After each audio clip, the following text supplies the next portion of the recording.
Okay. Who are you? How did we get here? What's going on? Oh, who the hell am I? I am just some lunatic. I don't know how we got here, but probably the Ninja Turtles had something to do with it and a whole lot of philosophy. Okay.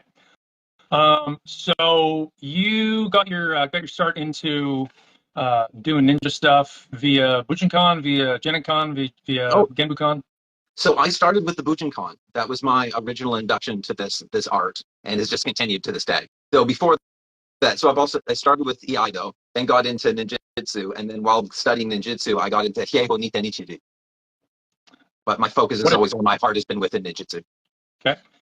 And so where was it that you started with the ninjutsu geographically? Oh, geographically. So I would have been living in Mount Forest at the time, which is just a little nowhere town, and I was able to travel into Toronto. So at that time, it was about a 3 hour drive for me. So I would travel on Tuesdays and Thursdays, and I was able to do that for the first 2 years of my training. Okay. And then you'd said earlier that you kind of transitioned to doing some full-time training. What did that look like?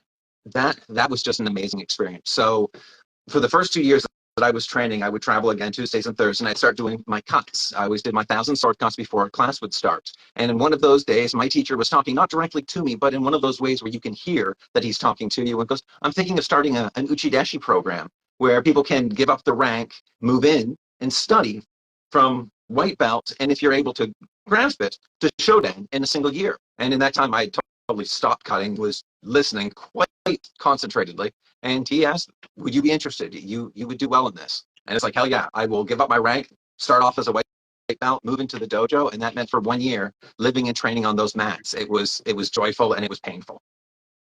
I bet. But I mean, when you're an adult, right? Rank's just a piece of paper. It's just a piece of tape. So what does it Yes, matter? It's about real skill. no, exactly. So about how long ago was that? How long you been at it? When I first started in the art was 2000. I say I didn't really get serious in 2000 until 2008, because that's when I moved into the dojo. And at that point, the whole aspect of training really changed. As much as I enjoyed it for those 2 days a week, and I was there for 5 hours each one of those days. But when you move in and you're up at 6:30 and you have to be on the street by 7, and your first break of the day is at noon, and then your next break of the day is 9, it becomes just a different world. You look at all of the training and the content and the ways in new light. Absolutely. And you've been to Japan. You have studied abroad with others. How has that looked? Yes. So I guess the Bujinkan, Hatsumi talks about the aspect of play. So when we graduated the program, we went to Japan so we could train and meet Hatsumi Soke, and I got to train with Noguchi Sensei, which was a teacher that I'd want to train with from some time, and we were able to travel around to some of the other smaller dojos.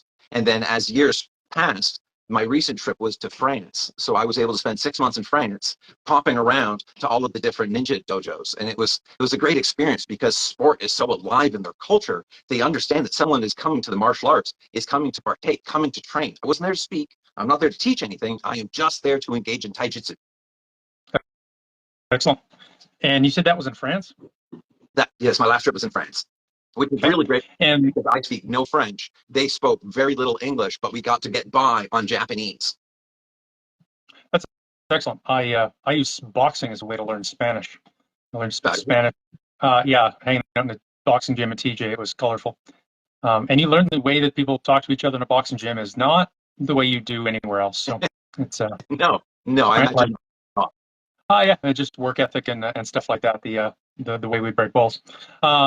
So how was it that you got into actually manufacturing and stuff like that, and kind of doing things that you do?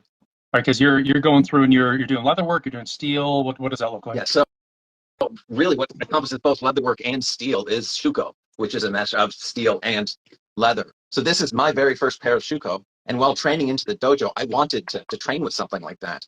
Though what you could buy seemed kind of like a joke. So I found a blacksmith forge in St. Catharines, Ontario, and it didn't work at the time. And I asked if I could use it, and they let me know that it was broken. So I asked, well, if I fix it, then can I use it? And he wasn't the happiest of gentlemen, but he agreed that if I had fixed it, I was allowed to start working in the forge. So this was the first item that I made.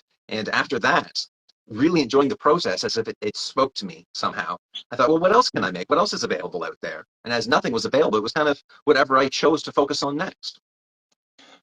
So is all the stuff that you're doing now, is it all forged, or do you use a combination of methods? I do use a combination of methods. It depends on the item. An item like the shuko here, that is entirely forged. Where I guess really everything is forged. I do the odd pouring of metal, but that would be for other projects. When it comes to the tools of ninjutsu or just tools of budo, it's forged. Uh, and where is it that you're getting your spec from? Is it just a combination of what you figured out worked and stuff like that, or are you going through based on someone's hand measurements? Are you going through and looking at specs that you found based on other people's collections and stuff like that? So a big part is other people's collections. Whenever I can find pictures, as sadly we don't get the opportunity of just wandering around a museum filled with ancient Japanese tools. Getting our mitts all over. So I get from the books, and this, of course, taking from people's measurements that everyone is different and they need to fit. Like the shuko, again, first, a quick example, that hand measurement, it needs to fit, it needs to be comfortable. So taking that, the ratio you can find in the books, and then applying it to just human anatomy, and then I'm able to come to a final product that's the kunai, which is great. You can see lots of imagery of it, but rarely do you see someone hold it. So there's a little bit of give and take of, you pound away on something, you look at it, you question it, you train with it for a while, and either you go, okay, I like this portion, I don't like that portion, and all of that is nonsense, and then you start again. And for anyone that's wondering, that's a historically accurate kunai. The ones that you see in, yeah, note the size of the hole in the back. So the ones that you see in anime and various types of stuff like that are actually ring daggers. Yeah, that's those are more ring daggers, where what he's got was, because I looked deeply into this, looks a lot more like that. Yeah, those are perfect, and you can tell where he flattened that out. For me, I find it interesting to see how, I mean, we see a lot of cross pollination and stuff like that, but a lot of times that stuff gets confused. So it's good to see that. Well, thank you. That one has been the longest coming, though. I think now I'm 18 years of blacksmithing, and the kunai has been the hardest one to replicate because it all has to be done with the hammer. I can't get away with using a file or some sort of shaping method because they wouldn't have had that aspect. It would have been every bit of that steel had to be kept.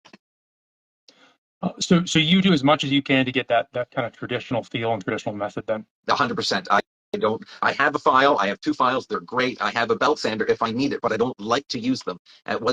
It wasn't available at the time, which I feel is important, but more importantly, it doesn't look right. When I can hit it with machinery or power, one, it removes it too fast, it's too even, it's too flat. When I get to work it with a hammer, not only do you get the texture, I don't know if you can get that clearly, Oh yeah, that personality, right, yeah, for sure. personality. When it's a clean line, you get no personality. It's just too clean. And at that point, I feel anyone can do it. And I don't want to do what anyone can do. I want to do what I do. And with this, only I can do this. And if any other blacksmith wants to make a kunai, they'll make a kunai, and it will have their signature just because of how they held the hammer. I'd throw the shit right out of that too. And you would enjoy that, wouldn't you? Oh yeah. Yeah, I definitely like stick and stuff. Going through and looking at some of that stuff, what the ancient ways were, I always find it interesting as as society evolves, as the years pass, people get more and more into technology. Where the stuff that always fascinates me is the really old school ways, right? Like if we had no electricity, how would we do it? Well, I mean, going through and taking that and flattening it out, we'll go through and do it. How do we go through and preserve steel? One of the ways that was done was where like sort of hardening and stuff like that. You look at case hardening, which is just baking it in charcoal in a fire, or going through and how do you make it so that it won't rust right away, and boiling vinegar, forcing an oxide and stuff like that. It's all fascinating. Yeah, to think that what we call science today, they would have had to have found out through slow process, and I can see why secretive they would have been through this knowledge. They would have had to be, right? And I mean, a lot of that stuff was hard fought. So you go through and you look at even with within throwing the throwing knife community, you can do, when you're making a throwing knife, you can do everything right, but if you don't do the heat treatment right, it'll shatter a bit. Yeah. Right. It can look great, but I mean, we'll find out as soon as it gets thrown. And I've seen stuff, 3/8 thick steel shatter because it wasn't done right. It becomes a crystalline structure, and if you don't get that tempering process, it is just as fragile, and just one little thing, and then suddenly all of that beautiful hard work into some of these, you think people have spent weeks on polishing and forging, and with not getting into that 200 degrees and holding it there for that X amount of time before the quench, it's garbage. Well, yeah, exactly. And are you going through and using, like, a lot of people don't understand what the Hammond line on the sword is for. right? And kind of differential, right? Like, and how big of a deal differential temper was, right? How big of a deal and how important, like just in case anyone in this audience is all confused with what so many call the temper line. Can we get that in there? That it is not a temper line. That is the hardened part of the steel. Anything past that Hammond is a softer steel. So that's why that Hammond is so important. And the D-Zen, to me personally, is they make the prettiest Hammond out there. To know that that steel is so hard and so delicate, and it's the matter of having that soft spine that keeps everything healthy. Absolutely. And I mean, now it's when, because these things are more easily made, they're more mass produced, we can lose sight of stuff like, why was it when I got a chance to train with a guy, his name was Don Auger, who was he was the soke of Yanageru Aikibuge, which it was Daibaki Jitsu. And when they would go through and do their sword blocking, yeah, right? So you would be here, and if this is the edge, as they would come through here, and then when they were blocking the other side, they would go this way, right? So if a cut was coming to this side, it would be on that side of the steel, the edge back, and it would be with the edge forward over here, also hitting on the same side. And someone asked, well, Soke, why is it that we're not just, like I like keeping the edge forward, right? So why are we not here and keeping that edge forward? And it goes, because after the sword fight, you got to go through and get your sword fixed and polished out, and it's twice as much to get the marks buffed out and repaired on both sides. And people are like, what? He goes, yeah, like this shit was expensive. It's so expensive. So the techniques evolved so that you were only going through and having to deal with the one side. He goes, I don't care which side it is, but you want to just protect the other side so you don't have to do it the other way. And it's just like, huh? Really? Or and going so through and looking at our martial art that do exactly that with the eye. You think when you're drawing your sword, you want to make sure the mune, that back, is being forced against the saya. And the reason being is you don't want to hurt the polish of that blade you'd spent so much money on. So you keep that contact every time you draw, and then resheath, boom, that mune touches, and it goes in nice and slowly to protect that polished surface. Even going through and looking at, people talk about like, well, why, right? Like, why is it that, blocking happens and you're not, right? Like, you're blocking with a flat, right? And people are like, well, because otherwise the sword's blind. It's like, well, maybe, but the other side of it is, do you know how difficult it is to repair that edge? Like, you're probably going to need a new sword, right? Yes, highly likely. If you do that edge on edge, it's going to break. It's just too dense a steel. Well, and like, it's going to lock up, but it'll take a giant chip out of it. And here's the thing. It's not that you can just, spot weld or spot harden that with some type of rod. That's not the way that works. And it's even within the Filipino arts, like, oh yeah, in the Filipino arts, they'll connect edge to edge. No, they won't. Machetes are expensive, right? Machetes are really hard. It's not that this stuff is mass produced. You really just don't do that. And it isn't until you start getting into stuff like, you're dealing with what's the word in Japanese that for a traditional craftsman that's forging metal? Oh, the term for a Japanese metalsmith? It would really depend on what they're smithing. Sword maker. Oh, a swordsmith? No, don't know. I can tell you how they make the clay slurry for their forging, but I do not know what their title would be. Names are names, right? Yeah. But I mean, it isn't until it isn't until we've actually gone through and had to manufacture that stuff or seen it, right? Gotten beyond the stake and been to the abattoir that we can actually appreciate. Well, no, you're not just trashing the edge of that, right? Like we know that's not a thing. Why these techniques have evolved over these years to protect the users and to protect the tools that they're using, because really the tools are what's going to save their lives. So proper application. And as you said earlier, you're not going to repair them. That sword or tool will be garbage afterwards, and you just can't have that. You must protect them. You must allow them to live a good life. The good news is we could turn into a shuriken. That'll work well, right? Somebody just said that the term for swordsmith is togishi. Does that sound right? If it comes from Exostrovert, she is a student of mine, and she will be correct. Thank you, Mia. Your Google Fu is strong. Oh yeah, yeah. You should see her taijutsu though too. It's pretty good. Oh, well, so so when we lost the war, when they lost the war, Japan's smiths were all secretive to each other. So if another, just one of the apprentices had to go, let's say, buy charcoal or what have you, and were to stick his finger into the quenching water, he'd lose his hand. You were not allowed that information. It was so secretive. But then after the war, sadly, we lost so many smiths because they weren't allowed to enter into their craft any longer. When that time period, that restriction ended, suddenly all of these wordsmiths or family smiths could go back to practice. They'd lost so much information. And this is where it kind of worked out well for human history, at least from my point of view. They suddenly had to share like no other timeline. So smiths of multiple schools were saying, oh, well, we do this to get this reaction. We do this. So it was able to not only like kind of bump that Japanese swordcraft back up to where it was. In a sense, it kind of surpassed it because information sharing was being done like no other time before in history. That's it's really interesting when we start looking into institutional knowledge, right? Whether that's with craftsmen or even with just things like we see with the baby boomers retiring, right? So we see my father's generation kind of retiring, and there's this big gap because a huge chunk of people came into the workforce, especially when you're looking at trades, right? And that could be, coopers or whichever, people doing barrels and just kind of the old trades in which now there's this giant gap and we don't know what we don't know. I was trained as a machinist way back when, and the man's long since dead. His name was Cecil Ozog. In the town that I grew up, owned a machine shop, and Cecil at the time he would have been in his mid 80s then, right? And this is, we're talking more than 20 years ago, and so I had to go through and put something on a 4-jaw chuck, dial it in between centers, right? Built it up, right, so we could put a bearing back on it.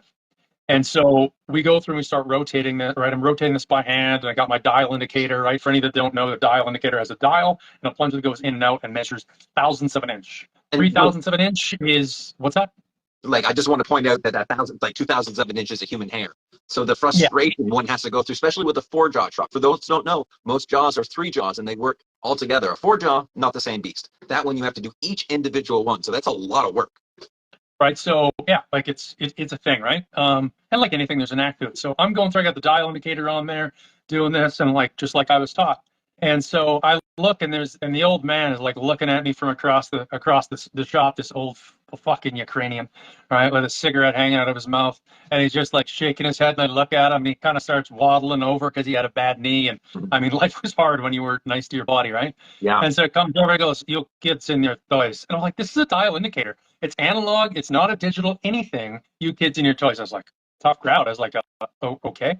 That old man with a piece of soapstone, Chuck, with a piece of soapstone, dialed that in, and he goes, "You check that with your toy within 2,000ths of an inch with a piece of soapstone." And I was just like, he goes, "You kids in your toys," and I was just like, Jesus Christ. That was with his right. It's like. He's like going through, you check that with your toy. And I was like, okay. And so, you go through and you look at stuff where they have to make vats, and they fired they retired all the old guys, and they bring in the kids with their lasers and their calculators and all that. And my buddy's dad would always tell the story. He said they called these old men back after 9 months because they couldn't remake these copper vats. He said the old men came back with chalk and a piece of string, and that's how they made it. And I was like, what? He goes, a chalk and a piece of string. That's how they made them. And you go through and you look at there's that institutional knowledge, right? And you don't know what you don't know. No. And so whether that's the temperature of the water, whether it's the holding, but like how long does that need to be held for, right? And the reason that they held it that way, could have been a lot of reasons in their mind, but they did it because the gods need this long to apply their blessing or whatever. Yeah, fill in the blank at that point when it's superstition. But they know it worked and they have to do it, but they're not too sure potentially why scientifically. Well, you wind up seeing that with even kind of medicine, right? Or my favorite example, something called brown. For those of you that don't know, brown is a drug that is popular to feed to child soldiers in typically North Africa, and it is a mixture of gunpowder and cocaine. Damn. Yeah. So they would rail this, and they would get right messed up. So why? Right? Well, in their mind, We have the cocaine, which is good, and then we have, the gunpowder, which is powerful. Mm. Well, but inside the gunpowder, there's nitroglycerin mixed with nitrocellulose. Nitroglycerin is a vasodilator, so it goes through and gives you more exposure and puts the cocaine through your system faster. So it Wow. worked, not for the reason that they thought it did, but it worked anyway. Right? You go through and you look at choji oil or clove oil, right? That they would go through and use to put on their samurai swords to preserve the blade, right? And, it would ward off evil spirits and blah, blah, blah. Well, the oil goes and prevents oxidation, and clove oil is a disinfectant. Like, how kind of that? I'm going to give you a mortal injury, but it will not get infected. Where the ninja, they were just a bunch of assholes. They just cover it with feces and other crap they could find to make sure that you definitely got sick. Blowfish toxin, yeah. No. So it's fugu? Is it called fugu? Fugu, the blowfish? Well, yeah, that one I do know, but that's sashimi. Yeah. So imagine what other knowledge we've lost over the times. I think of the time that I had with my teacher. He's still alive, of course, and I don't get to train with him as often, but how did he view certain moments? What did he see within techniques? And I'm sure I would be that kid that's got the new tools that are looking at it from my point of view. How does he look at the same techniques? But I guess I shouldn't get lost on what I've been losing or what we have lost, but what we now as the modern practitioner can bring to the art. So even based on, like, even Hatsumi, how he's retired now, but even how his understanding of the art changed from, the late 70s, early 80s until his retirement. And he actually went through and the Stephen Hayes era where ninjutsu was just extra hard looking karate, right? Instead of it being the karate, it was karate, right? And so we wind up seeing that type of attitude, which was approached with, and I mean, right, like everything was hard, and then it started to be soft, right? And then, and just even how our own understanding as we progress through the art changes, right? Yeah, it also, I think, depended upon who he was teaching and what part of lessons he was teaching, because definitely Hatsumi had those moments where he would able to practice softly and give you the soft techniques, but it was in a sense always done in a hard style. I remember when I was in Hombu, he was going around showing people this nose technique in which he would just bring them to the floor because he could cause so much pain. Side note, in that, my nose was still broken and my teacher was so hoping he was going to use me for the demonstration of that one. He didn't, sadly, but the power that he could still use at that accelerated age, that he still kept that hard. If you did not move, it hurt. It's interesting to see the kind of the level that someone can maintain once it's been established. I had a chance to reconnect with a Sifu for a very specific style of boxing chili flip, which is the majority of kung fu is a lot more about dancing than it is about fighting. This is kind of an exception. It's a favorite amongst triads. So, I mean, they don't have time for much else. And he had some issues, some health issues. He's probably, 20 or 30 pounds lighter than he is now. He's like same height as I am, so 6'2", 6'3", maybe 150 pounds. But just the alignment and everything, and the sensitivity's still there, right? When he goes through and finds it, he can find it. And so when people got to that level, what they're able to maintain is fascinating. And you even go through and you look at within Aikido, right? Yoshiba Sensei, Osoke, they would talk about he couldn't be touched, he couldn't be this, right? And that's true. But when they talk about post-war Aikido versus pre-war Aikido was nasty.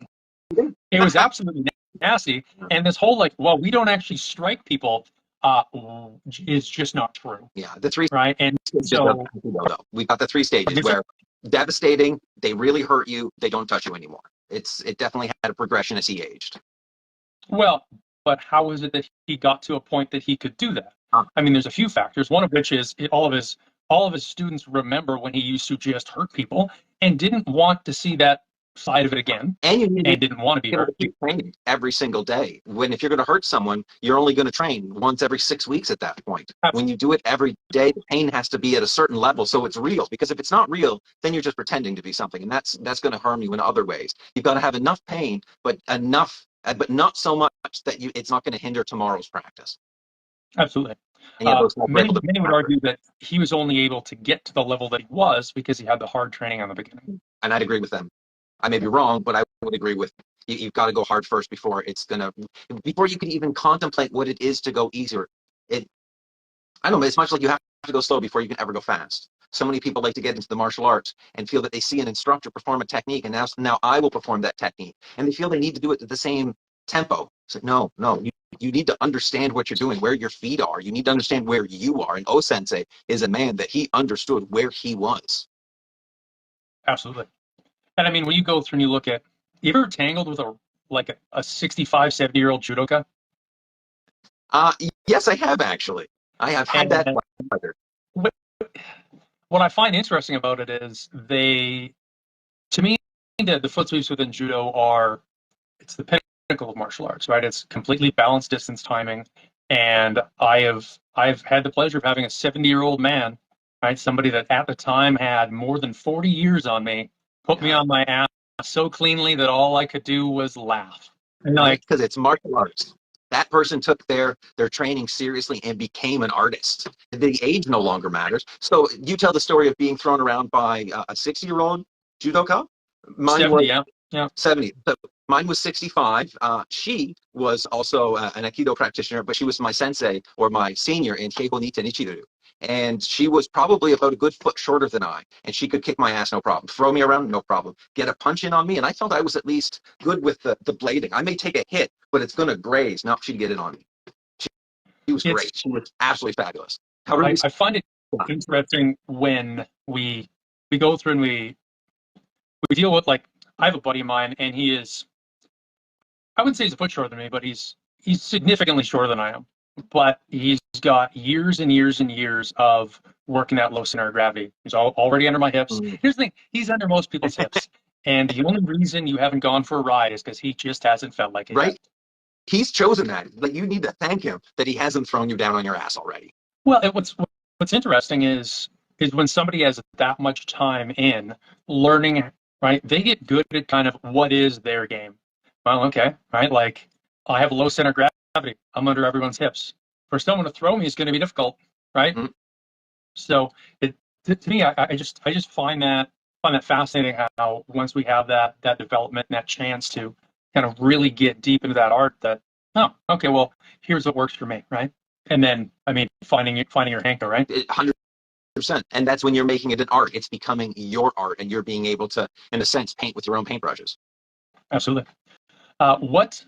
Which of the nine schools do you find worked for you the most, or really kind of resonated with you? Was it Tai Jitsu? Was it the Daken Taijutsu? Was it So the Koto-Ryu?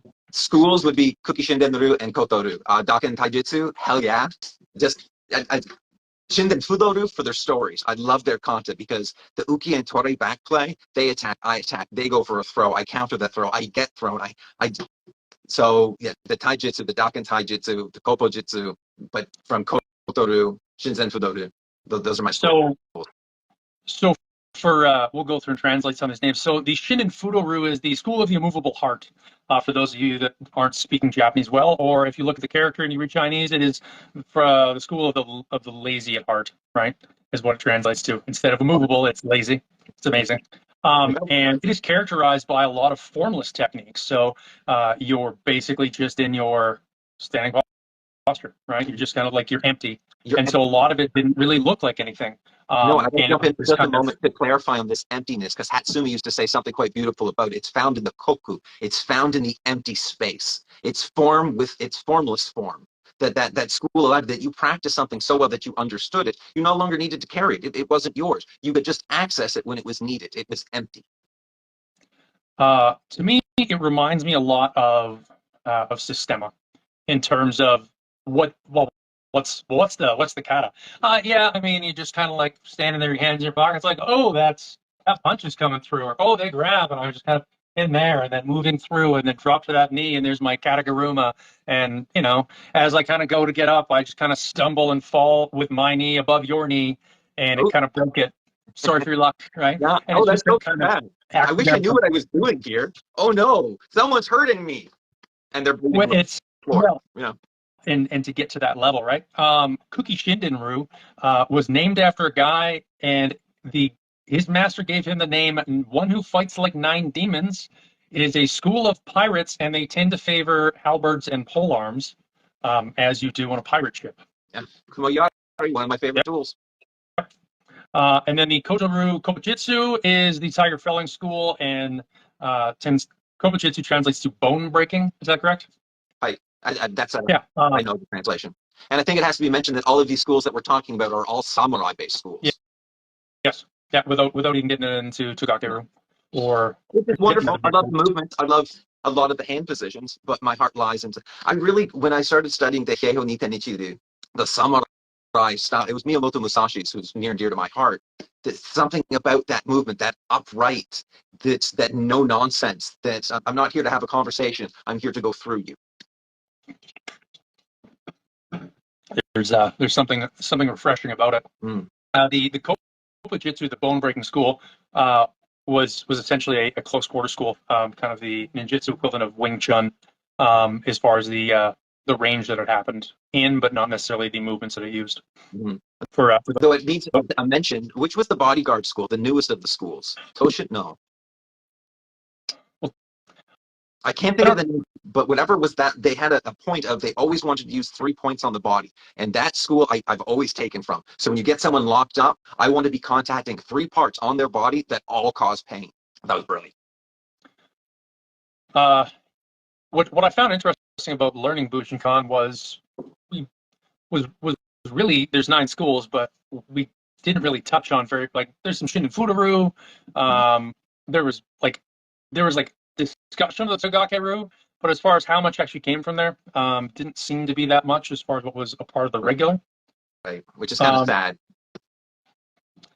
And I mean, there's a couple schools that I can't even remember the names of because we never did anything from there. Yeah.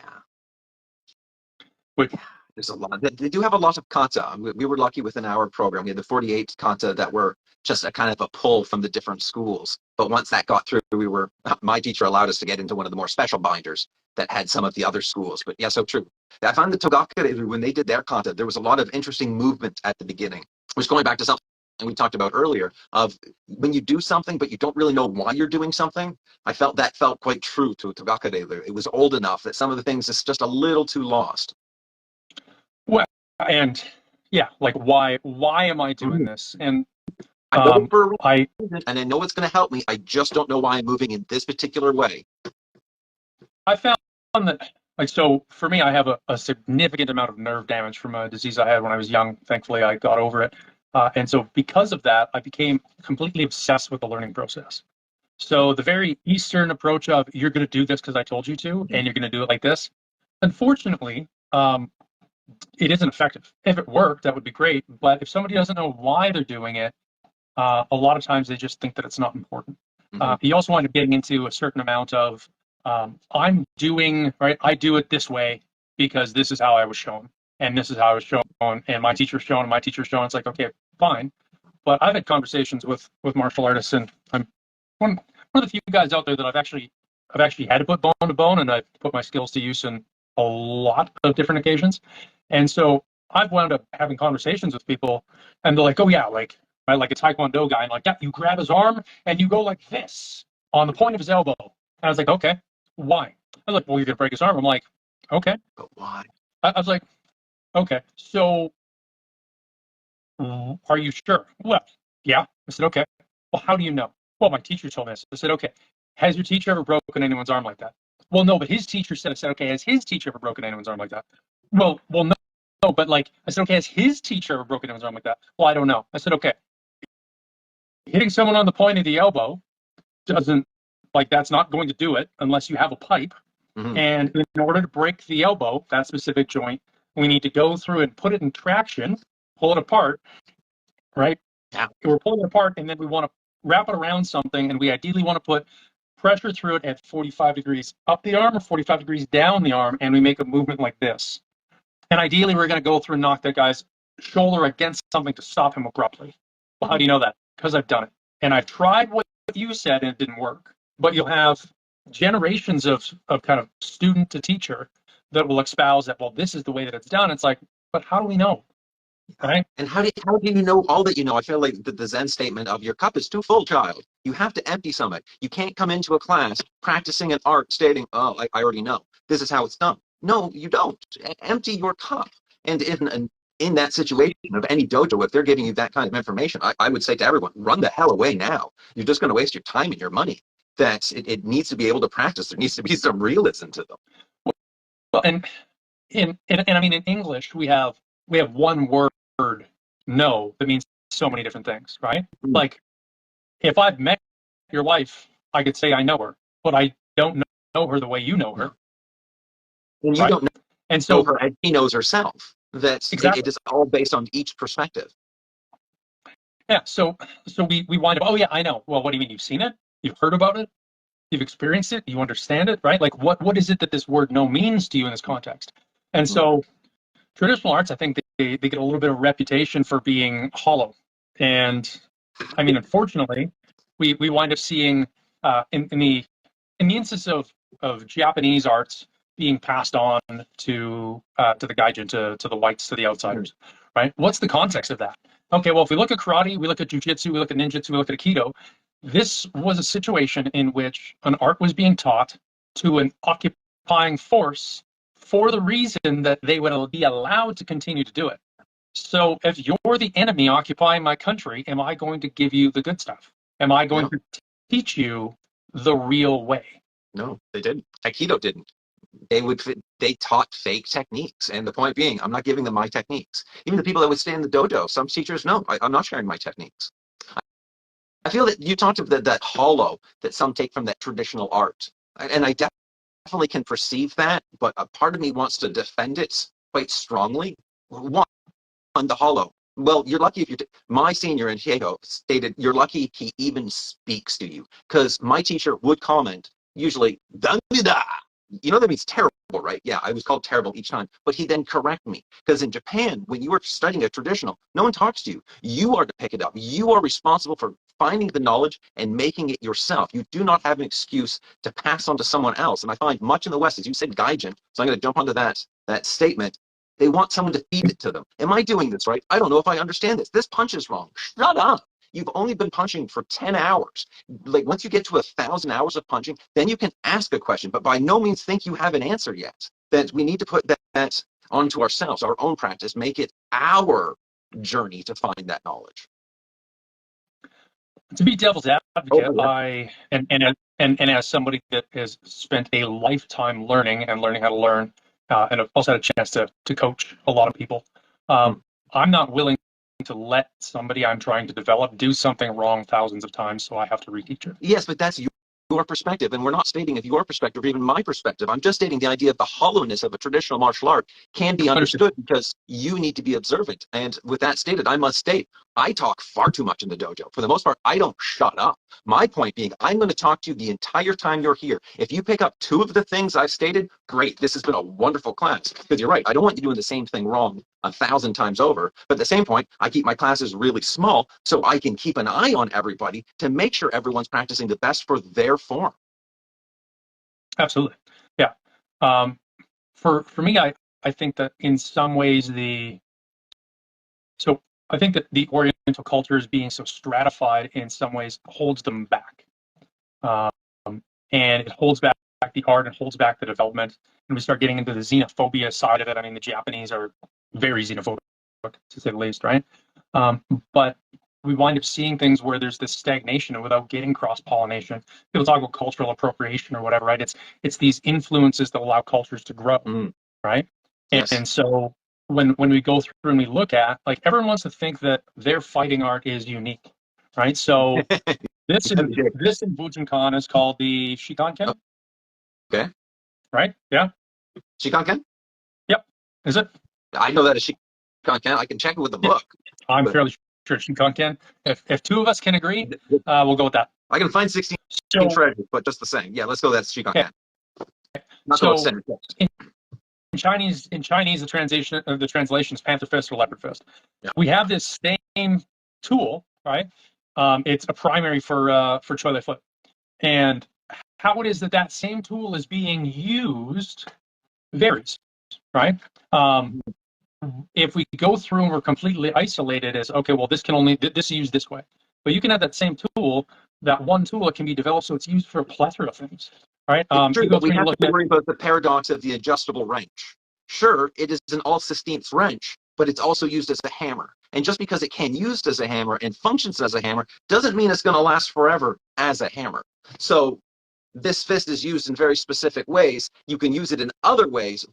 You can. You can use a strike. You can use a knuckle. You can use a backhand, but one is going to be stronger than the other. Absolutely. But even just how it's applied in technique, right? Mm. So I know a guy who is excellent with an armbar. Okay.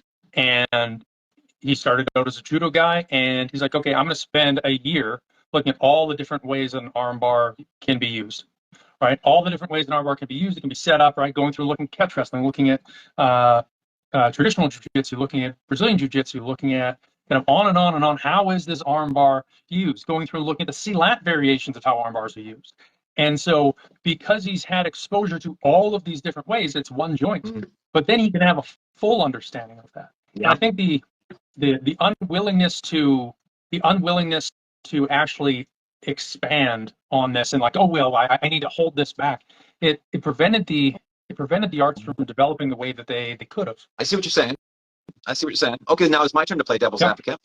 I like the approach and I like that the culture can grow, but there's still a part of me that enjoys that when I see a traditional ninjutsu practitioner, someone that's got that really low kamae, that they're really giving into the traditional aspect. Well, we know it's like, well, how does it compare to the street fighting? We're not looking at street fighting. We're looking at the practice of the tradition. And I like when it doesn't get dumbed down. I like expansion. I like that there's other practice, but there's still something about a tradition. It's going to be a really old way of thinking, but there's something of the clarity of an original technique. So Japan literally is an island, and all the stuff kind of developed on that island, right? So when we go through and we look at, literally it did, right? So when we go through and we look at, and even just kind of in the Orient in general, right? When the British showed up in China, they brought in a boxer to go through and fight these kung fu masters, right? Yeah. Now we're not talking about, like, we're talking boxing before Gentleman Jim Sullivan went through and gave us how the jab's used. We're talking just like basic, wham, right? Some basic punches and bunches, right? And as my buddy Shadow points out, he goes, boxing's made up of straight punches and crooked punches. It's punches and combinations, angles, and forward. A very, very basic system, but just the combination of using feints, fakes, slips, make them miss, make them pay, these basic concepts. The Chinese hadn't been exposed to this. The idea that you would like fake and then, right, didn't really kind of occur to them. And even in the Yip Man movie, which would try to make Kung Fu look quite favorable, doesn't do well, right? No, but I think we have to add into the point that we're looking at granted, all martial arts is deception, but in this case, they're using a psych out, a specific, I'm not. And I see that in the dojo where people want to go, they think they're going to get in on you. They're going to go for a fake cut and then go for a real cut. And I just feel like slapping them in the head. It's like, do you spend all of your life doing 2 steps when one will always do it? You'll never get anywhere with 2 steps. You have to have that one intent. And without that one intent, with that like 1 cut, 2 halves, are you really practicing a martial art of the mind? If you want to just do a martial art of the body, sure, that new age boxing with the feints, I'm sure that those people were exposed to that type. Not to that size, maybe not to that power, but I would question about that idea of lying inside of a technique, inside of a martial art tournament where you're showing off your skill. Because my eye sees a liar, someone that's not even believing in their own, and they want to find a way to win, not show off their style, but to make it work. I would say that it's the guile, it's the guise that's a part of the art that makes it work, right? And I'm fond of saying that it doesn't matter what art that somebody does, or whether it's Aikido, it could be Silat, it could be FMA. That if somebody did a year of wrestling and a year of boxing, that their art would make a lot more sense to them. And for me, it wasn't until I started going through and doing wrestling and learning how to set stuff up that all of a sudden, Gyaku worked. And I can tell you straight up, the first time I saw Gyaku, which for those of you that don't know at home, I'm going to take your hand or your elbow and I'm going to lift it up and I'm going to push your head down and I'm going to step and pivot and throw you. The first time I saw that, I'm like, what in the crispy fried fuck is this supposed to be? Right? Yeah. And then you know what? I wound up I wound up in a situation and it just came out and Or it worked awesome. But it was because I'm like, okay, well, I'd done this a lot. And then it was feeling that pressure and like, okay, now I kind of see where this is and being able to find it. And then when I did it, I mean, the guy went down the stairs beautifully, right? magic. And so it was, I think that there's a certain amount of So my question uh, to you would be that was that finding it. because you were able to train in a new art to give a new perspective on your art, or because you had a new perspective of your outlook? You yourself evolved and you understood yourself more, therefore you no longer needed the technique. The technique was understood so well through your training, you had upped the game. I would say it's both, Okay. right? It was one of those things where like I can speak for how it was that I was exposed to ninjutsu, or ninjutsu was exposed to me through the Bujinkan, right? Where I was, in which it was punch comes in, you go like this. I come and I hit him in the face. I come up, I find his head, and I step and I pivot, and boom, and it goes through, or Gansaki Nage or whatever. But it was the actual tussling and the pummeling, and oh, this is here, and then kind of moving. It's like, oh, that's where that is. And so I guess finding it's not what I want to kind of coming to realize was it wasn't that there was an issue with the ninjutsu techniques. The techniques were great. I just didn't have a context or a framework the way that I was taught them, where I actually got a chance to find them. And when I had an opportunity to like tussle, I'm like, okay, well now we're right. It isn't an issue of the technique or the information not being there. It was how it was presented and how it was trained. And so I think that a lot of people now we're like, oh well, I mean, if it's not MMA, it's not real. I mean, MMA works for sure, but there's a lot of value inside of traditional arts. Nice. And I think that sometimes we need to have that environment where something's isolated, right? I mean, like you look at, jujitsu or wrestling or whatever, right? That type of no-gi grappling situation. Well, now I have a spot where it's like, okay, I can actually kind of see where this is, and we can slow it down, we can speed it up. It's like, oh, right, like, in going through and looking at things like a mote gyaku or the outward fanning wrist lock, I can I can tell you straight up that going through and trying to catch it in the middle of the air is really, really hard. But going through and right, kind of like you get in that tussle and you right, like you get in that tussle and you have the guy's arm here and you're kind of shearing him into the wall, and now you can reach over and kind of bring that through and drop down and fire it in. But otherwise, like I'm just not able to catch that thing in the middle of the air on a punch. But it gave me the opportunity to, okay, that's where that is. And for me, that I would say that would be the perspective that I gained. It's not that techniques didn't work. It's just Well, I think you said it exactly clear. You had the opportunity to practice it. You had the opportunity, and time, it becomes yours. Mm-hmm.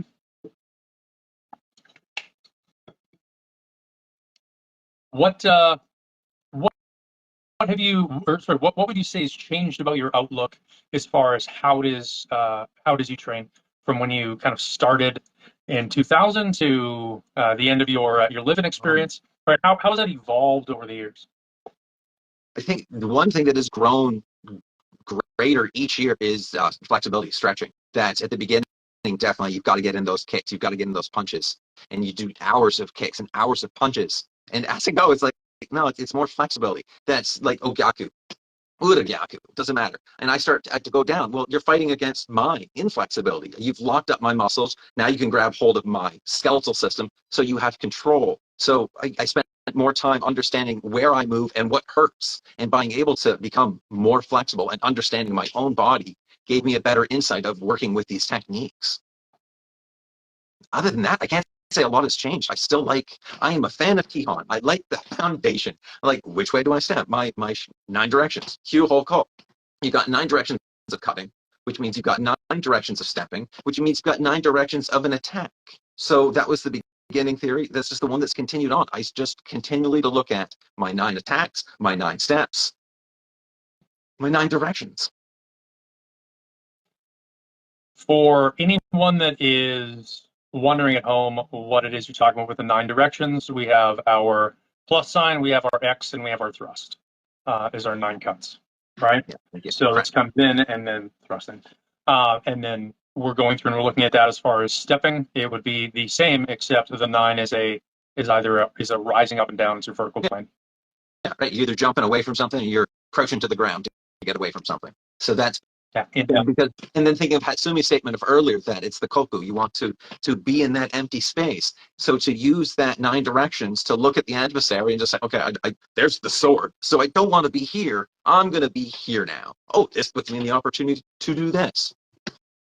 Well, and that whole concept of moving to void, right? Moving to zero pressure, all of that, right? Which means while the person is attacking you, if you kind of receive that attack while stepping back, you can put your technique on while keeping all of their momentum to put into your next technique. It's like, thanks. That made my job so much easier. Where definitely at the beginning of my career, I would have wanted to koto do it. I want to stand strong. Yeah, you're doing this. I'm gonna block. Where ninjutsu, we receive. They're never blocks. You're always attacking that limb or whatever's coming at you. But I liked the power. Where now it's like, no, the power is held back. I use my technique, and if I need that extra tool of power, I'll use it. But I don't want to rely on it because the majority of the time, you've got to think, if we're truly practicing the art, that person is bigger than me. They're stronger than me. They're smarter than me, and I need to survive. The bigger, better bad guy. Bigger, faster, stronger, better looking, and trained. Absolutely. Every time. Do you still? Or sorry, you said that you'd done Yaido and you had done what was the other school? Hiehon Ichiru. That's Miyamoto Musashi's School of Swordsmanship. So do you still play with those? Yes. There's nothing sexier than drawing a sword. Just the control of a katana, I think, is just immense. And then thinking of Miyamoto Musashi, he had to set kata, but what I take 9 directions in a sense comes directly from him, and him from someone else, of course. But talking of the simplicity that your fighting walk needs to be your walking walk. Your daily mind should be your fighting mind. So we talked, it was very simple. You've got hasso for your sword, left, right. It doesn't talk about joden. You've got your 2 signs, you got 2 at the back. You've got 5 positions, practice that. Understand yourself. And almost every lesson he finishes with, like, study deeply, question yourself, understand yourself. He understood that every one of these leads back to your own mind. That's what we're conditioning. The fighting, the grappling, all of the fun terminology is all second to the mind. The mind controls every aspect. And if you believe you can or can't, you will be right. Henry Ford. Okay. Thank you, Henry Ford. So what is your thoughts on? There's some speculation as to whether Miyamoto Musashi was, I don't know what the term they used then was, but was a half-breed. He was actually mixed with Portuguese or Spanish. And the part of the Two Heavens style, right, where he's using both his katana in one hand, his wakizashi in the other, that actually comes from European fencing. Interesting. Honestly, I shut it down right from the beginning. When he talks about the 2 heavens within his book, it definitely could be, but from my point of view, he's a human regardless, so I don't really care about his ancestry. And if it's coming from a just as far as where the influence of some of it comes from.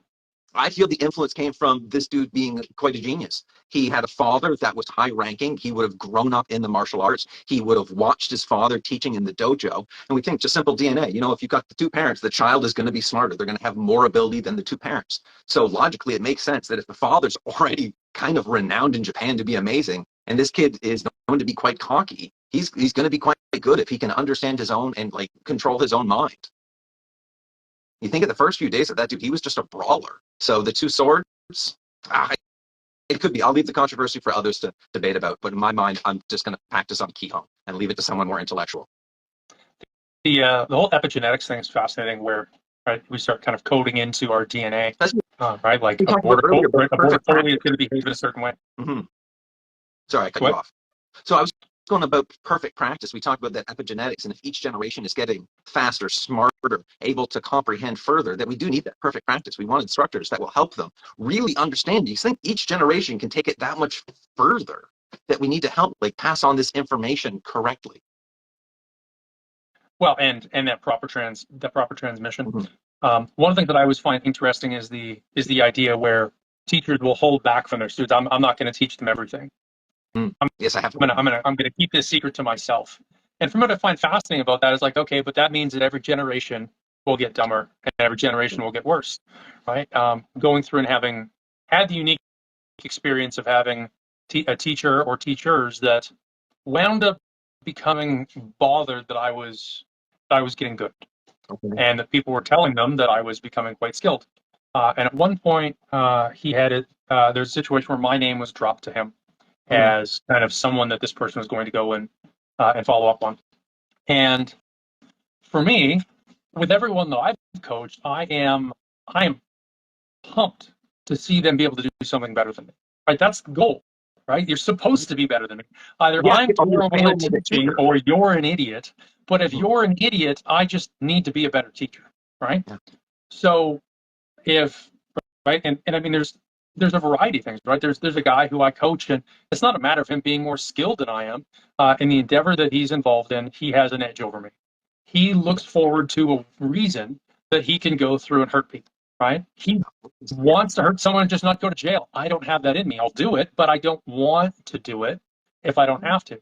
And so he has in him that ability to showcase this skill set in that venue, in which, I mean, it's it's sanctioned fighting, right? Like it's something that both these people are going in to do. He has the ability to showcase these skill sets in a venue that I don't, and in a way in which he's just got that edge, right? So he will definitely be better at demonstrating that skill than I am.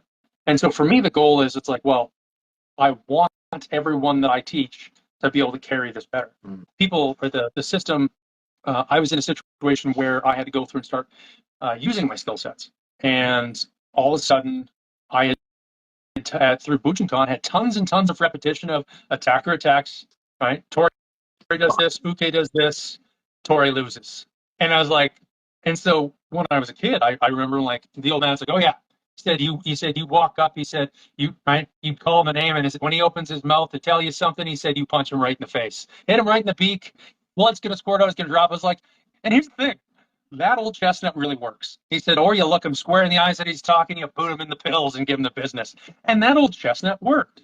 And then after years of repetition of Tori attacks, Uki does this, Tori loses, Mhm. all of a sudden I had hesitation. Okay. And so for me, it was one of those things where, like, I needed to go through and modify some of the Koto-Ru stuff that I was using. It just happened to be that I was typically dealing in tight. And now it was going through and trying to find this and make that technique work. Right. And it was going through and trying to come to terms with those things, right? It's not that I wanted to hurt people. I just needed to do this, and that was the situation, right? And so being able to have that, and I was able to take that skill set based on the necessity and based on situations I was in, to a level that was beyond what the person that had showed me those skill sets had. Right. And so for me, I look at it as that's a compliment to my teacher, that he was able to give me these skills in a way that was strong enough that I was able to develop it into that. Because I can tell you for a fact, he would not have been able to do any of that. I know absolutely he couldn't have, but he was good enough as a teacher to show me and get me to a level at which I could go through and take it where I needed to. Nice. Yeah, we need teachers. We need better teachers. We need more teachers. Well, and it comes to that thorough understanding that comes through tradition, right? Well, I think it comes from a whole bunch of things, but definitely a lot of tradition. A lot of power, but less ego. There's too much ego in the martial arts. And politics. Of course, which is nonsense. That's nonsense. That's just shake my head. My God. In your school, how much time do you actually spend on shuriken work, on like throwing spikes and stuff like that? So within the school, we're supposed to spend a lot of time with it. I absolutely love throwing things. So like, I spend a lot of time just throwing. I'm surrounded with throwing stuff. Oh, shit again. I'm going to give you a code. We have the largest selection of throwing implements on the internet, Okay. and a huge portion of that is shuriken. There's everything from Negishi to Tagakeru, whole bunch of stuff. So I'll go through and get you a code, and you'll get a chance to see a huge variety of it. Fun. I like looking at throwing stuff. I like throwing stuff even more. The new one. Well, that's why I'm going to go through and get you a bunch. Right. So these ones are my latest manufacturing, which is definitely a modern take on a kunai, because it's not a kunai, it's a damn throwing knife. But I adore it. It's got the balance just where I want it, and there's something that's so meditative. But I'm always a spin. I'm not a straight thrower. I'm a rotation thrower. We call them spade. Okay. That is our kunai.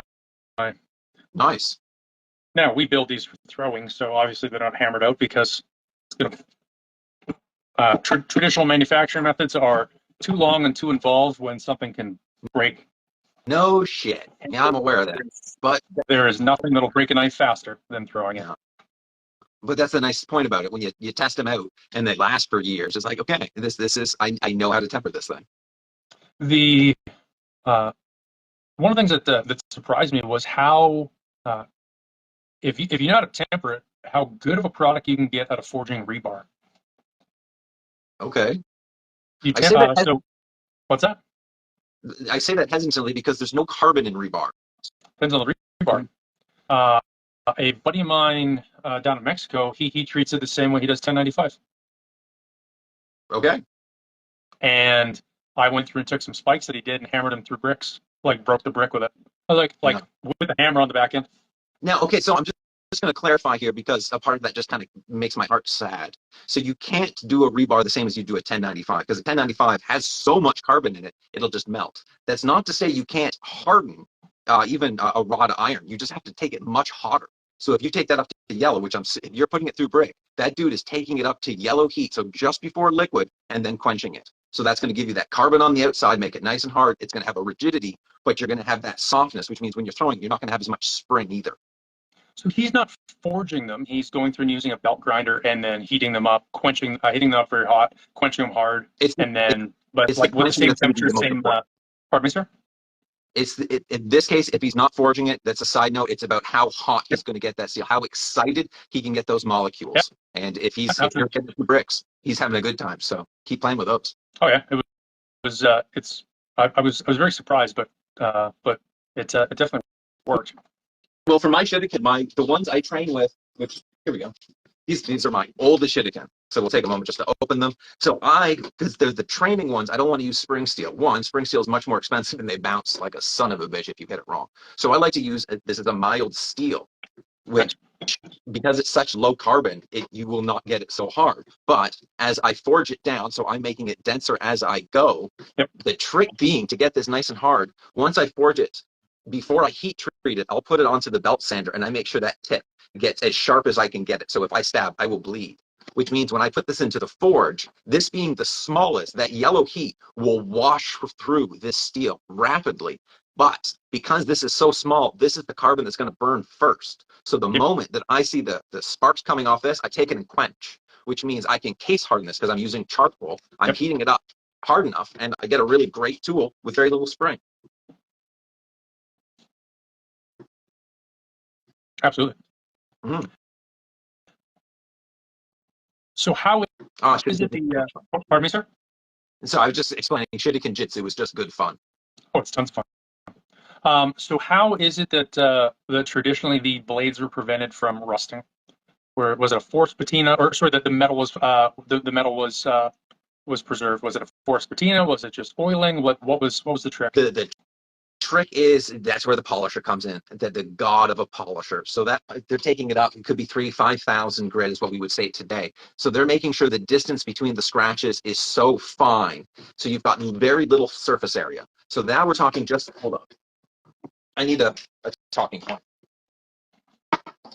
So when we're polishing into that, I'm talking about the face here, because this is what will continually be polished, because this is what we're cutting. When we talk about rust prevention, then we're talking about the sides here and the mune. The master stroke of this is the burnishing. So burnishing, you're flattening the steel. It's a terrible and crude demonstration, but when you do the first cuts of steel, it makes these V patterns on a microscopic level. And every time you do the next polishing, you remove a little bit further from that V. So you still have these gouges, but this part now, is flat, but you still have the V. So you burnish, that pushes those flat bits and curls it over the rest of those V's. So with now just a placement of oil, the likelihood of that rusting is almost zero. There's no pores to get into. And this is so well polished, and every day the samurai's job was to hit it with this lime dust and give it a few wipes. So that would get rid of that tiny surface rust, if there is any. And then again, as we talked earlier with the clove oil, they're going to hit it with that antiseptic oil to give it a new cover. So it was maintenance and just the quality of steel and how they burnished it. If left on its own, sadly, they will all rust. I've definitely found that some of the modern steels are very susceptible. Hardox 450, which is one that some makers like to use for throwers. If I didn't realize that it rusted as easily as it did, and then I had some, and I'd taken them out of kind of because they just came out. I thought it was just wrapped in normal paper, and it was a VCI. It's Okay. a preservative. Yeah, it was a there's some type of preservative on the paper, and so I'd taken them out and I had wrapped them in cellophane, right, like a stretch wrap, for shipping because they're ones that we resell. And I'm like, how are these rusting? They're not even, and it's right. It was quite characteristic. Yeah, and you think the cheaper the steel, the quicker it'll rust. I don't really understand well, I do kind of understand, but it's true. Yep. The new stuff, the new steel just does not compare. Going back to my kunai, that this is off of an old farm equipment that I think historians would be really pissed because it's from the 1800s. And I've ripped it apart because the steel is so pretty. And it's crazy hard to work with modern steels when I'm annealing it, which means when I'm softening it, I heat it up to a high temperature. And for the most part, the new stuff, I just heat it up to, let's say, a red heat. I drop it in a bin of ash. Once it's cooled, it's soft. For this old steel, I have to hold this for 15 to 20 minutes of red heat, like it's glowing, and then let it cool before I can even use a file upon it. Old steel is a different world altogether. That's fascinating.